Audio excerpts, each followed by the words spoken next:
ಶಿವಮೊಗ್ಗ ಜಿಲ್ಲೆಯ ಸಾಗರದಲ್ಲಿ ಅಭಿವೃದ್ಧಿಯ ಅಬ್ಬರದ ನಡುವೆ ವಿದ್ಯಾರ್ಥಿಗಳ ಗೋಳು ಕೇಳುವವರೇ ಇಲ್ಲದಂತಾಗಿದೆ. ಹೌದು, ಸಾಗರದ ಹೆಸರಾಂತ ಎಲ್ಬಿ ಕಾಲೇಜು ಮತ್ತು ಪ್ರಥಮ ದರ್ಜೆ ಇಂದಿರಾ ಗಾಂಧಿ ಮಹಿಳಾ ಕಾಲೇಜಿನ ಸಾವಿರಾರು ವಿದ್ಯಾರ್ಥಿಗಳು ಈಗ ಬೀದಿಗೆ ಬಿದ್ದಿದ್ದಾರೆ. ರಸ್ತೆ ಏನೋ ಅಗಲವಾಯಿತು, ಸುಸಜ್ಜಿತವಾಯಿತು. ಆದರೆ ಆ ರಸ್ತೆಯ ಬದಿಯಲ್ಲಿ ನಿಂತು ಬಸ್ ಹತ್ತಬೇಕಾದ ವಿದ್ಯಾರ್ಥಿಗಳಿಗೆ ಒಂದು ನೆರಳಿನ ಆಸರೆಯೇ ಇಲ್ಲದಂತಾಗಿದೆ. ಅಭಿವೃದ್ಧಿಯ ಹೆಸರಿನಲ್ಲಿ ಹಳೆಯ ಬಸ್ ನಿಲ್ದಾಣಗಳನ್ನ ನೆಲಸಮ ಮಾಡಿದ್ದ ಆಡಳಿತ ಮಂಡಳಿ ಹೊಸ ನಿಲ್ದಾಣ ಕಟ್ಟಲು ಮರೆತೇ ಹೋಗಿದೆಯೇನೆ ಎಂಬ ಪ್ರಶ್ನೆ ಈಗ ಸಾರ್ವಜನಿಕರಲ್ಲಿ ಮೂಡಿದೆ. ಇದು ಸಾಗರದ ಬಿಎಚ್ ರಸ್ತೆ ಮತ್ತು ಎಲ್ಬಿ ಕಾಲೇಜು ರಸ್ತೆ. ಇಲ್ಲಿ ಪ್ರತಿದಿನ 800 ರಿಂದ 1500ಕ್ಕೂ ಹೆಚ್ಚು ವಿದ್ಯಾರ್ಥಿಗಳು ಸಂಚರಿಸುತ್ತಾರೆ. ರಸ್ತೆ ಅಗಲೀಕರಣ ಕಾಮಗಾರಿ ಬಹುತೇಕ ಪೂರ್ಣಗೊಂಡಿದ್ರು ಇಲ್ಲಿ ಇರಬೇಕಾಗಿದ್ದ ಬಸ್ ನಿಲ್ದಾಣಗಳು ಮಾತ್ರ ಮಾಯವಾಗಿವೆ. ಮುಖ್ಯವಾಗಿ ಎಲ್ಬಿ ಕಾಲೇಜು ಸಮೀಪ ಮತ್ತು ಮಹಿಳಾ ಕಾಲೇಜಿನ ವಿದ್ಯಾರ್ಥಿನಿಯರು ಬಸ್ ಹತ್ತುವ ಹೀರೋ ಶೋರೂಮ್ ಹತ್ತಿರದ ಪರಿಸ್ಥಿತಿ ದೇವರಿಗೆ ಪ್ರೀತಿ. ಸುಡುವ ಬಿಸಿಲಿನಲ್ಲಿ ವಿದ್ಯಾರ್ಥಿನಿಯರು ನೆರಳಿಲ್ಲದೆ ಬೆವರುತ್ತಾ ನಿಲ್ಲಬೇಕಾದ ಅನಿವಾರ್ಯತೆ ಎದುರಾಗಿದೆ. ಮಳೆಗಾಲ ಬಂದ್ರೆ ಪರಿಸ್ಥಿತಿ ಇನ್ನೂ ಭೀಕರ. ತಲೆ ಮೇಲೆ ಕೊಡೆ ಹಿಡಿದು ಕೆಸರು ನೀರಿನ ನಡುವೆ ಬಸ್ಗಾಗಿ ಗಂಟೆಗಟ್ಟಲೆ ಕಾಯುವುದು ಈ ವಿದ್ಯಾರ್ಥಿಗಳ ನಿತ್ಯದ ಕಾಯಕವಾಗಿದೆ. ಕೇವಲ ಬಿಸಿಲು ಮಳೆಯಷ್ಟೇ ಅಲ್ಲ, ಇಲ್ಲಿ ವಿದ್ಯಾರ್ಥಿಗಳ ಜೀವಕ್ಕೂ ಗ್ಯಾರಂಟಿ ಇಲ್ಲದಂತಾಗಿದೆ. ಬಿಎಚ್ ರಸ್ತೆಯಲ್ಲಿ ವಾಹನಗಳು ಅತಿ ವೇಗದಲ್ಲಿ ಚಲಿಸುತ್ತವೆ. ಬಸ್ ಬಂದ ಕೂಡಲೇ ನೂರಾರು ವಿದ್ಯಾರ್ಥಿಗಳು ಒಮ್ಮೆಲೆ ಮುನ್ನುಗ್ಗುತ್ತಾರೆ. ಈ ಗೊಂದಲದಲ್ಲಿ ಅನಾಹುತ ಸಂಭವಿಸುವ ಸಾಧ್ಯತೆ ದಟ್ಟವಾಗಿದೆ. ರಸ್ತೆ ಅಗಲ ಮಾಡುವಾಗ ಬಸ್ ನಿಲ್ದಾಣದಂತಹ ಮೂಲಭೂತ ಸೌಕರ್ಯವನ್ನ ಮರೆತಿದ್ದು ಯೋಜನಾ ವೈಫಲ್ಯವೋ ಅಥವಾ ಅಧಿಕಾರಿಗಳ ನಿರ್ಲಕ್ಷ್ಯವೋ ಎಂದು ಸ್ಥಳೀಯರು ಕಿಡಿಕಾರ್ತಿದ್ದಾರೆ. ಸರ್, ನೀವು ಈಗಾಗಲೇ ನೋಡ್ತಾ ಇದ್ದೀರಲ್ಲ, ಇಲ್ಲಿ ಬಸ್ ಸ್ಟ್ಯಾಂಡ್ ಇಲ್ಲ. ಈಗಾಗಲೇ ಒಂದು 5-6 ವರ್ಷದಿಂದ ರಸ್ತೆ ಅಗಲೀಕರಣದ ಹೆಸರಲ್ಲಿ ಬಸ್ ಸ್ಟ್ಯಾಂಡ್ ಇರೋ ಬಸ್ ಸ್ಟ್ಯಾಂಡ್ ಕಿತ್ತಾಕಿದ್ಮೇಲೆ ಒಂದು ಬಸ್ ಸ್ಟ್ಯಾಂಡ್ ಹೊಸದಾಗಿ ಮಾಡಿಕೊಟ್ಟಿಲ್ಲ. ಈಗಾಗಲೇ ಎಷ್ಟೊಂದು ವಿದ್ಯಾರ್ಥಿನಿಯರು ಬಿಸಿಲಲ್ಲಿ ನಿಂತಿರೋದು ನೋಡಿದ್ರಿ.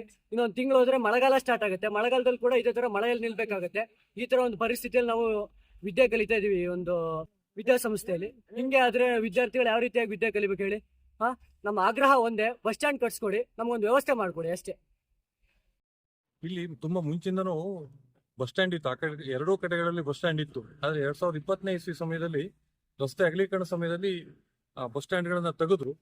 ಆದ್ರೆ ಅದ್ರ ನಂತರ ಬಸ್ ಸ್ಟ್ಯಾಂಡ್ಗಳನ್ನ ಮಾಡ್ಬೇಕಿತ್ತು. ಸುಮಾರು 1000ಕ್ಕೂ ಹೆಚ್ಚು ವಿದ್ಯಾರ್ಥಿಗಳು ಇಲ್ಲಿ ಓಡಾಡ್ತಾರೆ. ಅವರೆಲ್ಲರಿಗೂ ಸಮಸ್ಯೆನೆ. ಬಿಸಿಲುಗಾಲದಲ್ಲಿ ಬಿಸಿಲು ನಿಲ್ಬೇಕು, ಮಳೆಗಾಲದಲ್ಲಿ ಮಳೆಯಲ್ಲಿ ನೆನಿಬೇಕಾಗತ್ತೆ, ಸಿಕ್ಕಾಪಟ್ಟೆ ಗಾಳಿ ಇರುತ್ತೆ. ಆ ಸಮಯದಲ್ಲಿ ಅವ್ರಿಗೆ ಬಸ್ ಸಿಗ್ಲಿಲ್ಲ ಅಂತಂದ್ರೆ ಗಂಟೆಗಟ್ಟಲೆ ಕಾಯ್ಬೇಕು. ಎಲ್ಲ ರೀತಿಯಿಂದನೂ ತೊಂದರೆ ಆಗತ್ತೆ. ದಯವಿಟ್ಟು ಜನಪ್ರತಿನಿಧಿಗಳು ಈ ಬಗ್ಗೆ ಆಶ್ವಾಸನೆ ಕೊಟ್ಟಿದ್ದಾರೆ. ಅದು ಇನ್ನೂ ಕಾರ್ಯರೂಪಕ್ಕೆ ಬಂದಿಲ್ಲ. ಆದಷ್ಟು ಬೇಗ ಕಾರ್ಯರೂಪಕ್ಕೆ ಬಂದ್ರೆ ಇಲ್ಲಿ ಓದ್ತಾ ಇರ್ತಕ್ಕಂಥ ಸುಮಾರು 1000ಕ್ಕೂ ಹೆಚ್ಚು ವಿದ್ಯಾರ್ಥಿಗಳಿಗೆ ತುಂಬಾ ಅನುಕೂಲ ಆಗತ್ತೆ. ಹಾಗೇನೆ ಇಲ್ಲಿ ಅಪಘಾತಗಳು ಜಾಸ್ತಿ ಆಗತ್ತೆ. ತುಂಬಾ ಸ್ಪೀಡಲ್ಲಿ ಬರ್ತಾರೆ. ಅದಕ್ಕಾಗಿ ಒಂದು ಸ್ಪೀಡ್ ಬ್ರೇಕರ್ ಅನ್ನ ಹಾಕಿದ್ರೆ ವಿದ್ಯಾರ್ಥಿಗಳಿಗೂ ಅದು ರಕ್ಷಣೆಯನ್ನು ಕೊಡುತ್ತೆ. ಅದು ವಾಹನದಲ್ಲಿ ಓಡಾಡುವಂತವರಿಗೂ ಅದು ಹೆಚ್ಚು ಸೇಫ್ಟಿ. ಯಾಕಂದ್ರೆ ವಿದ್ಯಾರ್ಥಿಗಳಿಗೆ ಬಸ್ಸು ಸಿಕ್ಕರೆ ಸಾಕು ಅನ್ನುವಂಥ ಸ್ಥಿತಿಯಲ್ಲಿ ಇರ್ತಾರೆ. ಅವಾಗ ಅವರು ತುಂಬಾ ಗುಂಪುತನದಲ್ಲಿ ಓಡ್ತಾರೆ. ಅದು ಅಪಘಾತಕ್ಕೆ ಕಾರಣ ಆಗ್ತಾ ಇದೆ. ದಯವಿಟ್ಟು ಒಂದು ಸ್ಪೀಡ್ ಬ್ರೇಕರ್ ಅನ್ನು ಹಾಕೊಡುವಂಥದ್ದು. ಎರಡನೇದು, ಎರಡೂ ಕಡೆಗಳಲ್ಲಿ ಸರ್ವಋತು ಬಸ್ ನಿಲ್ದಾಣವನ್ನ ಮಾಡ್ಕೊಡ್ಬೇಕು. ಯಾಕಂದ್ರೆ ಸಣ್ಣ ಬಸ್ ನಿಲ್ದಾಣ ಬಿಟ್ರೆ ಇವತ್ತಿನ ಇಲ್ಲಿನ ಮಳೆಗಾಲದಲ್ಲಿ ಅದು ತುಂಬಾ ನೀರು ಒಳಗಡೆನೆ ಬಂದ್ಬಿಡುತ್ತೆ. ಆ ತರದಲ್ಲ, ಸುಸಜ್ಜಿತವಾದಂತಹ ಒಂದು ಸರ್ವಋತು ಬಸ್ ನಿಲ್ದಾಣ ಇಲ್ಲಿ ಮಾಡ್ಕೊಡ್ಬೇಕು ಅಂತ ಹೇಳಿ ಜನಪ್ರತಿನಿಧಿಗಳಲ್ಲಿ ನಾನು ಕಳಕಳಿಯಿಂದ ವಿನಂತಿ ಮಾಡ್ಕೊಳ್ತೇನೆ. ಎಲ್ಲ ವಿದ್ಯಾರ್ಥಿಗಳಿಗೂ ಇದರಿಂದ ಅನುಕೂಲ ಆಗುತ್ತೆ. ನಾನು BEd ಸ್ಟೂಡೆಂಟ್. ಇಲ್ಲಿ MDF ಕಾಲೇಜಲ್ಲಿ BEd ಓದ್ತಾ ಇದ್ದೀನಿ. ನಮ್ಗಿಲ್ಲಿ ಬಸ್ ಇತ್ತು ಅಂದ್ರೆ ಬಸ್ ಸ್ಟ್ಯಾಂಡ್ ಇಲ್ಲ. ಬಿಸಿಲು, ಬೇಸಿಗೆ ಕಾಲದಲ್ಲಿ ಸಿಕ್ಕಾಪಟ್ಟೆ ಬಿಸಿಲು.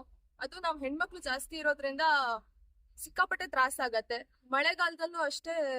ಇಲ್ಲಿ ನಾವು ಕಾಲೇಜ್ ಬಿಟ್ಟ ತಕ್ಷಣ ಮಳೆ ಬಂತು ಅಂದ್ರೆ ಬಸ್ ಸಿಕ್ತು ಅಂದ್ರೆ ಓಕೆ, ಹೆಂಗೋ ಹೋಗ್ತೀವಿ. ಬಟ್ ಇಲ್ಲ ಅಂದ್ರೆ ಮಳೆಗಾಲದಲ್ಲಿ ಮಳೆಲೆಲ್ಲ ನೆಂದು ಮತ್ತೇನು ಹುಷಾರಿರಲ್ಲ, ಮತ್ತೆ ಪರ್ಸನಲ್ ಪ್ರಾಬ್ಲಮ್ಸ್ ಎಲ್ಲ ಇರತ್ತೆ. ಸಿಕ್ಕಾಪಟ್ಟೆ ಕಷ್ಟ ಆಗುತ್ತೆ. ಆ ಕಡೆನೂ ಅಷ್ಟೇ, ಬಸ್ ನಿಲ್ಸಿದ್ರೆ ಓಕೆ, ಅಲ್ಲೂ ನಿಲ್ಸಲ್ಲ. ಸೊ ನಮ್ಗೆ ಬಸ್ ಸ್ಟ್ಯಾಂಡ್ ಮಾಡ್ಕೊಡ್ಬೇಕು. ಇದಕ್ಕೆ ಏನಾದ್ರು ಸೂಕ್ತ ಕ್ರಮ ಕೈಗೊಳ್ಬೇಕು ಅಂತ ನಾವು ಕೇಳ್ಕೊತಿದ್ದೀವಿ. ಇದೆ LB ಕಾಲೇಜಲ್ಲಿ 3 ವರ್ಷ ಡಿಗ್ರಿ ಮಾಡಿದ್ದೆ. ನಾನು ಸ್ಟಾರ್ಟಿಂಗ್ ಬಂದಾಗ ಈ ಬಸ್ ಸ್ಟ್ಯಾಂಡ್ ಇರಲಿಲ್ಲ. ಈಗ ನಾನು ಡಿಗ್ರಿ ಕಂಪ್ಲೀಟ್ ಮಾಡಿ ಈಗ BEd ಬಂದ್ರು 5 ವರ್ಷ ಆದ್ರೂ ಬಸ್ ಸ್ಟ್ಯಾಂಡ್ ಕರೆಕ್ಟಾಗಿ ಮಾಡಿಲ್ಲ. ಆಮೇಲೆ ಇಲ್ಲಿ ಸ್ಪೀಡ್ ಬೇಕಾದ್ರೂ ಅಷ್ಟೇ, ಏನು ನಾವು ಮನವಿ ಮಾಡಿದ್ರು ಏನೂ ಇಲ್ಲ. ಹೀಗೆ 1 ವರ್ಷದಿಂದ ನಮ್ಮ ಕಾಲೇಜಲ್ಲಿ ಓದ್ತಿದ್ದ ಹುಡುಗಿ ತೀರ್ಕೊಳ್ತು. ಹಾಗೆ ನಾವು ಅಖಿಲ ಭಾರತೀಯ ವಿದ್ಯಾರ್ಥಿ ಪರಿಷತ್ತಿಂದ AC ಕಚೇರಿಗೆ ಮತ್ತೆ ಸಂಸದರಿಗೂ ಮನವಿ ಕೊಟ್ಟಿದ್ದೀವಿ. ಇಲ್ಲಿ ಬಸ್ ಸ್ಟ್ಯಾಂಡ್ ಆಗಿಲ್ಲ.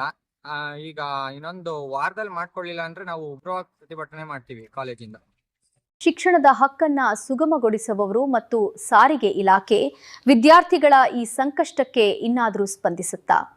ಜಿಲ್ಲಾಡಳಿತ ಮತ್ತು ಸಂಬಂಧಪಟ್ಟ ಜನಪ್ರತಿನಿಧಿಗಳು ತಕ್ಷಣ ಎಚ್ಚೆತ್ತುಕೊಂಡು ಈ 2 ಪ್ರಮುಖ ಪಾಯಿಂಟ್ಗಳಲ್ಲಿ ಸುಸಜ್ಜಿತ ಬಸ್ ನಿಲ್ದಾಣ ನಿರ್ಮಿಸಬೇಕಿದೆ.